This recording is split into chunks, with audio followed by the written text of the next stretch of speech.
खंडपीठाच्या मागणीसाठी आता न्यायालयीन कामकाजावर बहिष्कार टाकण्याचं हत्यार उपसलं जाणार। 17 मार्चच्या लोक अदालतीवर बहिष्कार तसंच 25 मार्च ते 1 एप्रिल कामकाजापासून अलिप्त राहण्याचा बार असोसिएशनचा निर्णय।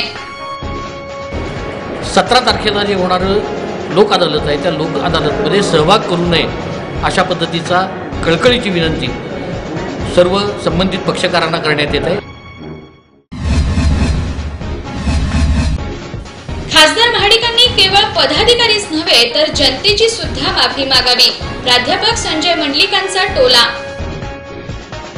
हे खासदारच 5 वर्ष नॉट रिचेबल आहे। आज मी वृत्तपत्रामध्ये वाचलं माझ्या बऱ्याचशा चुका झाल्यात, मला मान्य करा, आपण माफ करा म्हणतात। आता खरं म्हटलं तर या मतदारसंघातल्या मतदारांची त्यांनी माफी मागितली पाहिजे।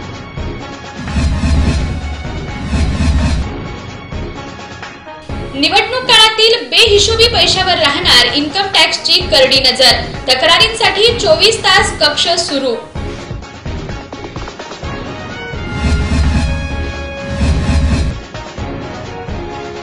आणि हातकणंगले लोकसभा मतदारसंघातून अपक्ष निवडणूक लढवणार संग्रामसिंग गायकवाड यांची घोषणा।